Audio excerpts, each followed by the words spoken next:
Bien-aimé de Dieu, je t'en supplie. Écoute bien ce message.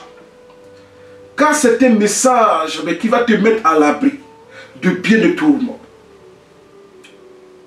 Le message sur le mariage est un message qui va mettre ton âme à l'abri des chagrins amoureux, voire même de la dépression et plus loin de la mort de l'âme. Alors disais-je, tâche de bien choisir ou bien tâche de bien faire le choix de ta future épouse ou de ton futur mari. Je le répète, fais bien le choix de la personne avec qui tu vas passer le reste de ta vie de couple. Car il est très facile de se marier devant les hommes. Mais il est très très difficile de divorcer devant l'Éternel notre Dieu et selon sa sainte parole. Pourquoi le dis-je? Pour ceux qui ne le savaient pas, il y a 4 raisons pour lesquelles la sainte parole de Dieu peut autoriser un divorce. Première raison, mais c'est l'infidélité. En d'autres termes, si tu es marié à une femme qui est infidèle et que tu as les preuves indiscutables de son infidélité, Dieu te donne l'autorisation de divorcer de cette dernière. On peut aller plus loin. Si aussi en tant qu'épouse, c'est-à-dire en tant que femme, tu as les preuves de l'infidélité de ton mari, pendant que devant le maire, il a juré entre griffes d'être fidèle, il a fait la promesse devant Dieu et les hommes de t'appartenir qu'à toi et toi seul, mais après ce vœu de fidélité, si ce dernier est surpris dans une infidélité et que cela est avéré avec des preuves indiscutables, oui, ma soeur, tu es libre devant Dieu de divorcer et de te remarier. Ce n'est pas moi qui le dis, puisque la Bible nous avertit. Et cela en Matthieu, chapitre 19, verset 9. Je vous dis que celui qui repudie sa femme, sauf pour infidélité.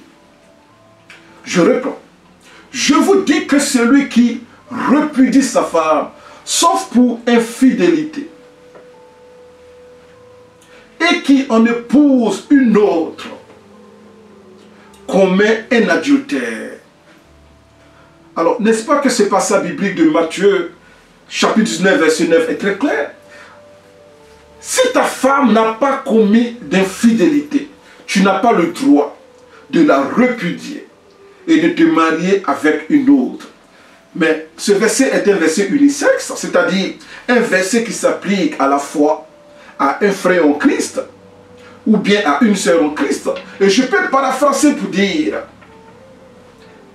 je vous dis que celle qui se sépare de son mari, sauf pour infidélité, et qui va en épouser un autre, commet un adultère. Matthieu chapitre 19, verset 9. Alors, quelqu'un pourrait me dire rapidement pour aller plus vite dans cet enseignement. Quelle est donc la deuxième raison pour laquelle un chrétien peut parler de divorce? Mais la deuxième raison est très très logique. Et malheureusement, c'est en cas de décès. S'il y a un couple et que malheureusement, le mari décède, mais vu que l'amour est entre deux êtres vivants, et non entre une personne vivante et un mort, alors dès qu'une des parties décède, l'autre partie est libre de rompre les liens du mariage et de se remarier. Ce n'est pas moi qui le dis, mais la Bible est très claire et cela en 1 Corinthiens chapitre 7, verset 39. Et la Bible dit, une femme est liée aussi longtemps que son mari est vivant. Mais si le mari meurt, elle est libre de se marier à qui elle veut, seulement que ce soit dans le Seigneur. 1 Corinthiens chapitre 7, verset 39, bien-aimé en Christ. Mais on peut aussi dire que ce verset est un verset unisexe. Comme pour dire que un homme est lié aussi longtemps que son épouse est vivante. Mais si sa femme meurt, il est libre de se marier à qui il veut, seulement que ce soit dans le Seigneur. C'est un verset qui s'applique à la fois aux frères comme aux sœurs. Troisième raison pour laquelle un chrétien peut divorcer. La séparation d'une personne non croyante. Alors, bien-aimé de Dieu, il faudrait bien que je m'explique ici. Monsieur et madame sont des païens, en grève. C'est-à-dire qu'ils n'ont pas la connaissance du salut en Jésus-Christ et le seul. Et cela à la lumière de Jean chapitre 14, verset 6. Car seul Jésus-Christ est le chemin, la vérité et la vie. Et nul ne va au Père, c'est-à-dire au paradis, que par lui. Alors disais-je,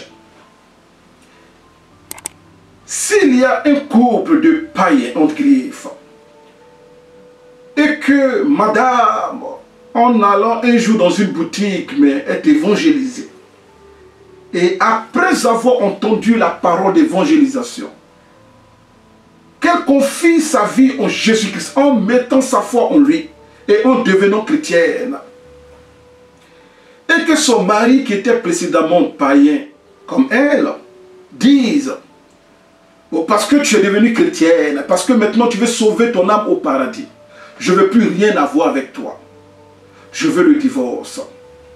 La Bible dit que peut-être par la confession de la femme, le mari peut parvenir au salut. Et pour ainsi dire, les enfants peuvent devenir purs en Jésus-Christ. Mais comme dans ce cas, le mari ne veut pas accepter que sa femme soit devenue disciple du Seigneur Jésus-Christ et qu'il veut pour cela se séparer d'elle, la Bible dit, il est libre de partir. Et dans ce cas-là, la femme n'est pas liée. C'est le seul endroit où Matthieu chapitre 19, verset 9 qui parle d'infidélité ne s'applique pas. Lorsque deux païens viennent ensemble et que après que un se soit converti, l'autre décide de partir. Quelqu'un peut dire, mais on peut avoir un verset qui justifie cela. Pour cela, nous allons lire 1 Corinthiens chapitre 7, verset 15. Alors, je disais 1 Corinthiens chapitre 7, verset 15.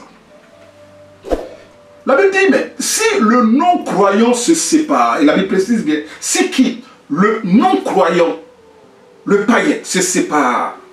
Mais qu'il se sépare? Le frère ou la sœur ne sont pas liés dans ce cas-là. Alors, bien-aimé de Dieu, on peut aller plus loin dans cet enseignement biblique.